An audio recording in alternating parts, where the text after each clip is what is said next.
Hey, hey, hey. Time for another Out of This World story from rSpace. We live in a world where our devices are supposed to make our lives easier, helping us stay connected, organized, and in control. But sometimes they do much more than that. Today on rSpace, in the digital age, privacy is a luxury and nothing is truly secure. Now, let's dive into part 3, shall we? Update 8. Explicit conversation on wife's phone. So, I installed a Wi-Fi based CCTV camera to the front of the house to see who is coming and going while I'm at work. A couple of interesting things happened last week. The first was my wife showing up at my door while I was at work. I'm guessing she was here to pick up some of the things she left here, but she couldn't get in. I had a good laugh watching her try to get in, though it was a recording I was watching, not in real time. She would have known I wouldn't be home at that time. The other visitor was the affair partner back again. I caught the alert on time for a live interaction this time. I turned the intercom up as loud as it goes and blasted for all to hear. "She's not here, mate. If you're looking for your sex toys, they're not here either. But I can offer you a carrot." I've never seen someone move so fast to get away from my door. It isn't even a hidden camera. It's more of a security camera. If they showed up at night, it would have blasted a security light at them alongside a flashing red light to indicate it was recording. I guess they just didn't expect or notice it. I let the affair partner's wife know he was here again, and she updated me on their situation. Apparently, he told her he wanted to come home and that the affair was a big mistake and not something he is invested in. She knew that was BS based on the fact that he was back here begging for my wife to take him back on his last visit. She said this made her decision to divorce him a no-brainer. She told him that, and he got angry. Told her he was going to fight for custody of their son. He has a snowball's chance in hell. Since she threw him out, he hasn't taken the slightest interest in their son. Also, he might be no fault here, but when it comes to custody, his actions around the affair can still count against him if it shows he was being frivolous and dishonest. Women have the advantage in these cases at the best of times, but this jerk has done nothing to demonstrate he's a good parent to his son. Back to my wife. She has been respecting the separation agreement, so I decided to throw her a bone and make arrangements for her to collect her things. I told her she could come and get them on Saturday, and Saturday came along and she asked if we could talk. I told her there was nothing she could say that I wanted to hear. She reminded me that I had told her I needed full disclosure from her about the affair and that she hadn't had an opportunity to do that. Apparently that email was an attempt at that. She said it contains a full play-by-play account of the affair, including communication by email and text that she included. That's why it's so long. I told her I wasn't interested in an account from her that I couldn't verify. If I'm being honest, there's a part of me that wants to be convinced to take her back. I'm on a strong path now, and reading a carefully curated 15,000-word email designed to convince me to cave is just going to make me doubt myself. Anyway, she then suggested we finish the interrogation we started a few weeks back, the infidelity baseball. She said I told her I'd leave if I caught her out lying 3 times, but I only caught her twice. She said I don't have a complete account of the affair, and if I really want one, I'll need to talk to her one way or another, and that might be a way of ensuring she is being truthful. I wanted time to prepare, so I told her to come back in a week, which will be this coming Saturday. Right now, I'm gathering more evidence. I'm looking through bank statements and financial records going back as far as I can. In the comments on these posts, there have been some good suggestions for questions I should have asked. I'm going to use them. If anyone can think of anything I should ask her, let me know. As far as I'm concerned, this is a continuation of the last attempt. She already has 2 strikes. Post edit March 29th, 2025. This interaction is happening in about 1.5 hours from the time of writing. I feel prepared. I'll update everyone during the week, but I'll be going dark until then. I'll need some time to clear my head after this. I have a clear list of questions to put to her, many based on your input here. Thank you. Dude probably had no idea he was walking into that setup. I'm sure he didn't expect you to call him out so loudly. You definitely made him regret showing up. A 15,000-word email from her? Yeah, that's a bit much. Sounds like you're doing the right thing by sticking to your guns and not letting her pull you back in with that. Update 9. She showed up on time at 12 p.m. She was presentable, but not trying to look overly sexy or anything. I guess after everything she's done, the goal is to try to look respectful. I maintained a respectful coldness in my tone, the way you'd interact with a colleague you didn't know very well but had to work with. That's the tone I set for the entire meeting. I greeted her at the door, invited her in, and offered her coffee. She then waited for me in the sitting room like a guest while I made the coffee. I could tell she was nervous. I was a little nervous myself, but quietly confident. I knew I was well prepared. I started by reiterating the terms and the scope of the conversation. I didn't use the term infidelity baseball, but I explained that after 7 years of lies and betrayal, I didn't feel I could trust anything she had to volunteer, and this process was designed to make it difficult for her to lie. I said I didn't want to hear any kind of unsolicited account from her of what happened, and that I wouldn't be answering any of her questions. She said that was fair enough under the circumstances and thanked me for giving her the opportunity, even if it was somewhat limited. She said she would like to offer an explanation, but she understood why I didn't want that from her, and that she hopes the process gives me the detail I'm looking for. I went on to explain to her that I have a lot more information about the affair than she probably realizes. It comes from various sources. I said I know she's probably aware by now that I had a PI following them around, and I've met with the affair partner's wife several times to share notes. But there are various other sources of information from my own investigations too. From that, I have a scattered, but nonetheless far-reaching picture of the affair, and now I want to fill the gaps. I suggested that 7 years of betrayal and lies was very difficult to swallow, and I don't know if I'll ever be able to trust her again if that trust can be rebuilt. That can only happen on a foundation of full disclosure. Just like last time, I have a series of questions for you, and some I already know the answers to. If I catch you out on a lie, even once, I will end the discussion and you will never have another opportunity to talk to me directly. She said she understands. The first slew of questions I asked were to do with recent contact with the affair partner. Have you met with the affair partner since I walked away from our relationship on the evening of March 5th? It isn't that I met with him, but he came to me. But yes, I've seen him twice. Did you do anything sexual with him during those visits? Sex, a kiss, a hug, touching of any kind? No, we only talked and it was brief. What dates did he come to you and where were you? I was here in this house both times. He came uninvited on both times. The first time was the night you left, not long after. I refused to open the door and told him to leave. Did you let him in the second time? Yes, that was the Sunday after you left. Was he trying to continue your relationship? Yes, I told him under no uncertain terms that wouldn't be happening. I only let him in to tell him that, but he was very upset and I had to be tactful. Did he try to contact you again after that? I don't know. I blocked him everywhere and I haven't seen him since. He didn't show up at your parents' house? Not as far as I'm aware. I don't know where he would get the address. He knows approximately where the house is, like the suburb, but not the address. It's not something I ever disclosed. Are you grieving the relationship? I've thought about this a lot, and I think if I had ended the affair before you found out about it, I might have felt something. But right now, there is no room in my heart to grieve this sub-relationship, while my actual relationship is in tatters. It would be like trying to feel the pain of stubbing your toe after hacking off your arm with a guillotine. Do you love him? No, I don't think I ever did. The second category of questions relates to her persona while she was with him. Were you different around him, personality-wise? I'm not sure what you mean by different. An analogy would be the persona you adopt while you're around your grandma versus your school friends. You act like a different person, right? A different persona, patterns of language, etc. Did you adopt a different persona when you were with him? Yes, I guess I did. Do you remember early on in our relationship, there were a couple of occasions where I tried to talk dirty with you? I think I used some vulgar language, terms like pussy and cock. Do you remember what you told me? I said I find that kind of language a turnoff, that it was disrespectful, and that I just wanted you to make love to me. Yes. Did you apply that logic to a affair partner? No, we both regularly used vulgar terms. Why the double standard? There was a long pause while she considered her answer and responded, I think it's because I don't love him and I don't want to worry about him losing respect for me. Your respect is important to me. We were, equal partners in our relationship. I also feel like there's an undertone to your question that suggests what we have is somehow less than this dirty affair sex, and that's just not true. You're the only man alive who can make love to me. When we're together, we're sharing an experience full of emotion. When I was with a affair partner, it didn't feel shared. It felt like we were using each other's bodies for a cheap thrill. The dirty talk and dirty sex helped me to detach emotionally and treat him like a sex toy. Sex was always impersonal. I made sure of it. Is that why you risked our marriage? For a cheap thrill? That isn't how I saw it. I thought we were being careful. I didn't think you'd ever find out. It's more that I underestimated the risk. In fact, I still don't know how you found out about it. I called you that night, on a Tuesday night, while he was there. What was happening at that time? Paint the scene for me. When you called, I was in the bedroom and he was in the en-suite shower. Where was the box of sex toys? I can't remember. Were they sitting on the bed next to you? Ah, yes. By then they would have been on the bed. How did you know that? I'm asking the questions, remember? Okay. So this is the picture. I called you while your affair partner was in my shower, and you were sitting on the bed next to a box of sex toys you were preparing to use on him.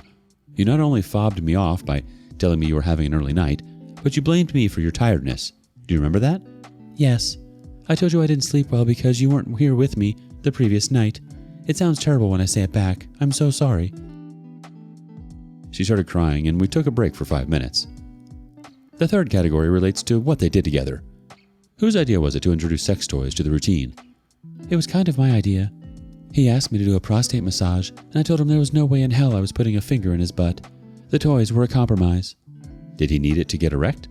Not exactly, but it makes him harder, bigger. He's not well endowed, and I needed to make sure he was fully erect before we had sex. How long have the sex toys been involved for?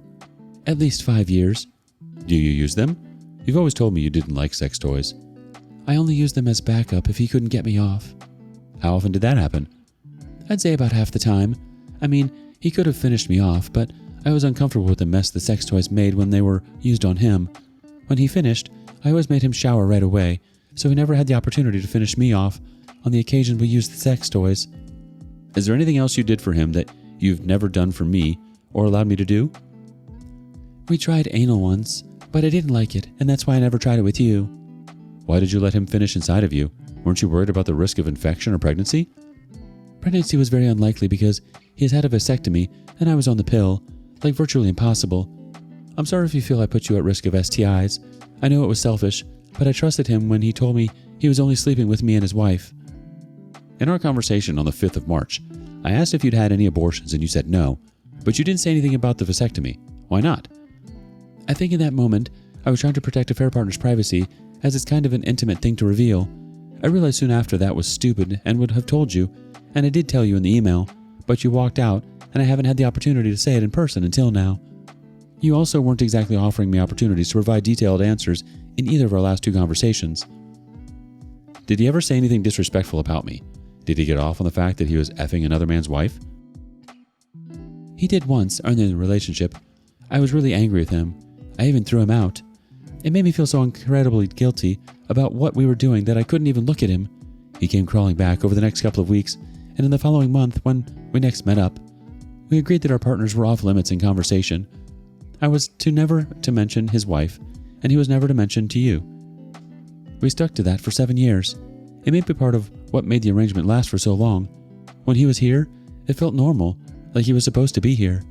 We were essentially role-playing that our partners didn't exist, so the focus was on each other for the short stints of time we had together. Outside of your monthly in-person interactions, did you have virtual interactions? Yes. Did you have phone sex? Yes. Did you do sexual video calls? Yes. Sexting? Yes. How often did you do video calls and phone sex? About once a week, often while I was at work. I'd message him if I was horny and go to the bathrooms and watch each other. Sound off, of course. Did you manage to see him at all during the COVID lockdowns while I wasn't traveling? No.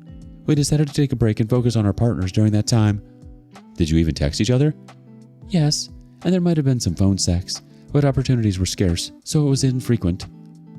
Did you ever meet in hotels or outside of our house? No. His house was always out of the question because his wife was there, and spending money on hotels would have left an evidence trail. We thought it would be safer to use our house. Did you ever meet at restaurants? No. We didn't even order takeaway because it would leave evidence of the affair. I always cooked for us. Did you celebrate anniversaries? No. Any thoughts of the passage of time just made it feel guilty about the affair. We didn't discuss how long we had been doing it, and we certainly didn't celebrate it. Who bought the sex toys? How were they delivered without detection? He bought them. He has a P.O. box in Belfast that he used to use to buy things that he couldn't be delivered to the Republic. He had them delivered there. Side note, until a couple of weeks ago, there was no Irish Amazon store. We'd buy from the UK store mostly, but there are many vendors on Amazon UK who refuse to distribute to the Republic, and some products that are difficult to ship here, like anything with lithium-ion batteries in it. So a lot of people use services that can receive goods on their behalf in Northern Ireland, which is part of the UK. In this segment, I asked about other affairs.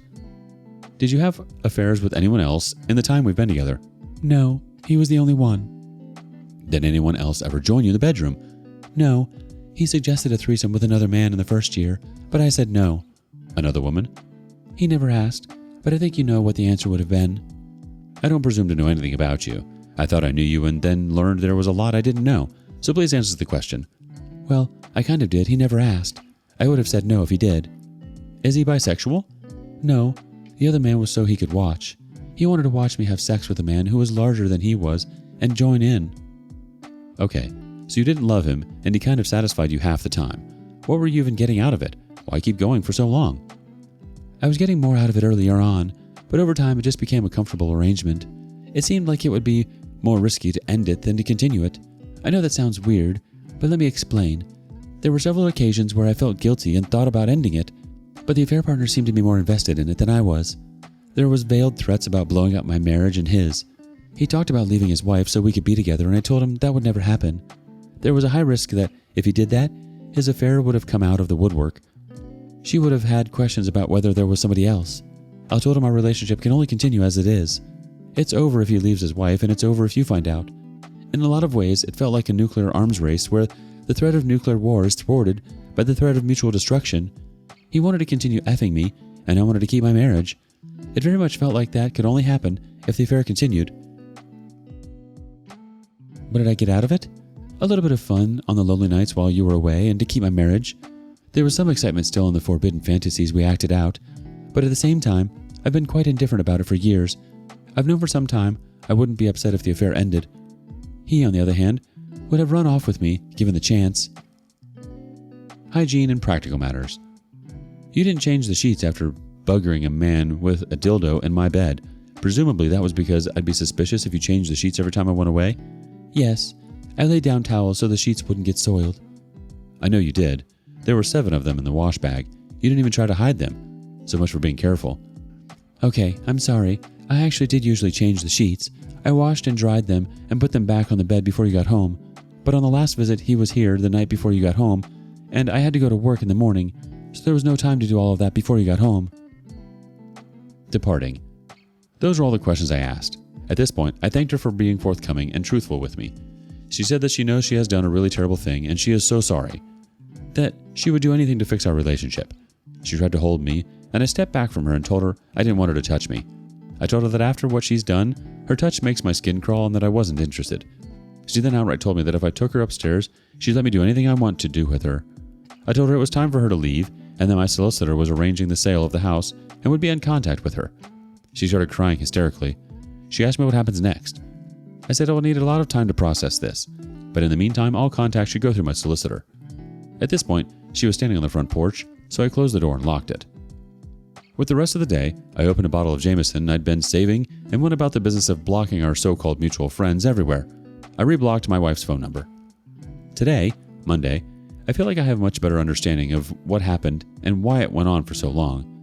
There is nothing remotely forgivable about it, but I can at least understand it and I can go about my life without having to wonder what happened. I have 3 months now to close down this chapter of my life, starting with selling the house and my meager possessions.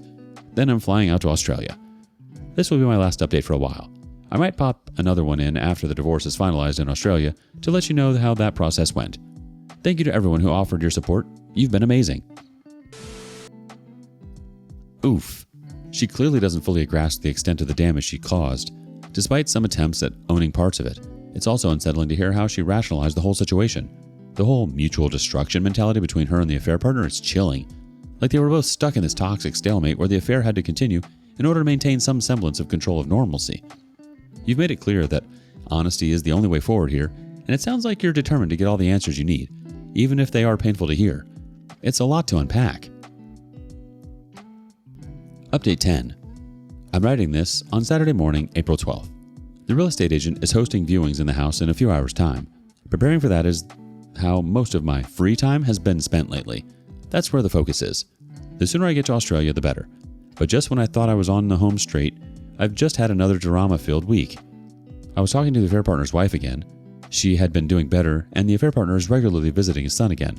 So I was happy to hear that. But we put something together that made me sick all over again. The affair partner had never told her about the vasectomy. When my wife told me about it, I'd assumed this was something agreed between him and his wife, but it's actually something he and my wife must have decided between themselves. In fact, the affair partner and his wife were trying for more kids. At least, she thought they were. This selfish BS is the reason they only have one child.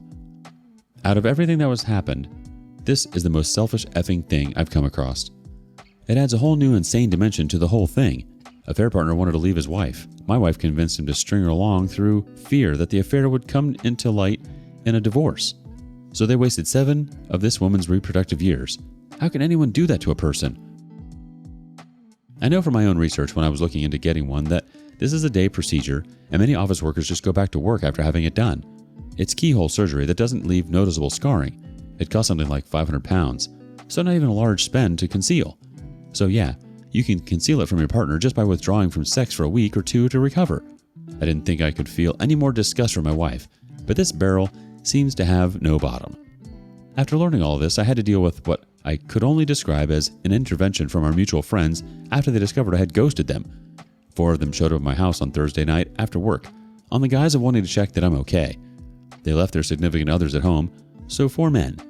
I told them I was fine and asked why they were all here. One did the most of the speaking. Let's call him Patrick.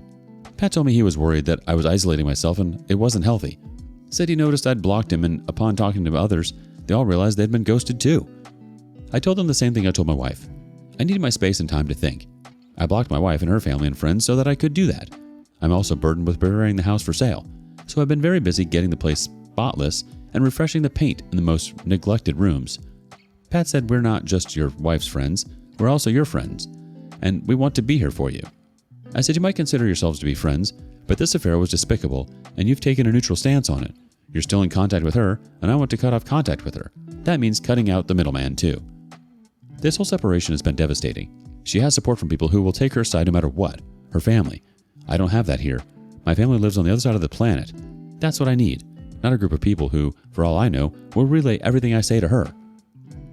Pat said something to the effect of, you can't expect us to cut her off. We've known her for years, and while the affair is disturbing, it's between the 2 of you. I responded by saying the only expectation I have is that they leave me alone. I'm not asking anyone to cut anyone off, but I'm not interested in hanging out with people who can excuse the disgusting behavior of my wife has exhibited over the last 7 years. They say you don't get to choose your family, but you can choose your friends. You're choosing to be friends with a despicable excuse for a human being, and I want nothing to do with you. If I go looking for support to help me get through this, it will be from people willing to take my side. Pat, for reasons I'll never understand, thought this might be a good moment to advocate for my wife. He asked how much time I think I'll need before speaking to her again. Could I ever bring myself to forgive her, and is divorce inevitable? I didn't answer. I instead looked him right in the eyes and asked if he knew about the affair before I did. His facial expression looked so effing guilty, like a kid caught with his hand in the cookie jar. His face turned red and there was a look of shock on his face. He couldn't even hide it. I lost my cool at this point. I said, let me tell you about the effing affair that you were complicit in enabling. We'll start by correcting your arithmetic. It wasn't between me and my wife. This is between me, my wife, her affair partner, his wife, his 8-year-old son, and now you too. I asked how long he has known, and he said only 2 to 3 years. His wife saw him entering our house when I was away and questioned my wife about it, and she came clean, begged her not to say anything. I then filled them all in on the vasectomy and the effect it was having on the affair partner's wife, what she is now going through. That's what your friend does to people.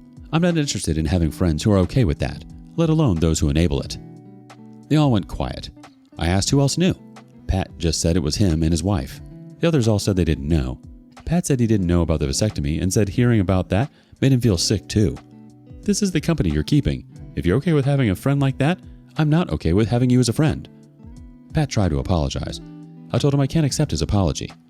I threw them all out and told them to learn how to take an effing hint and don't come back. That just made cutting them all off a whole lot easier. Post-edit. I've messaged the affair partner's wife. She responded by letting me know that the affair partner admitted to the vasectomy. He said my wife requested it, and he couldn't tell his wife about it because he knew she'd object. She said she can't say for certain whether my wife knew about the deception. It's incredibly frustrating when people are still trying to play the neutral card in situations like this, especially when it's so clear that they've been enabling this whole mess. I get why you don't want to keep people around who aren't willing to take a stand. You've already been through so much emotionally, and having people around who refuse to acknowledge the gravity of what your wife did, let alone the role your friends played, would just make things worse. I can't imagine how overwhelming this all is, but it's good that you're putting your foot down and cutting ties with people who don't have your back. How would you handle discovering such a deep betrayal from not only your partner, but also your close friends? Would you cut ties with those who enabled the situation, or try to salvage those relationships? Let us know in the comments below. Thank you for joining us today on rSpace. Be sure to like and subscribe and hit that notification bell so you don't miss out on our next video. Until next time.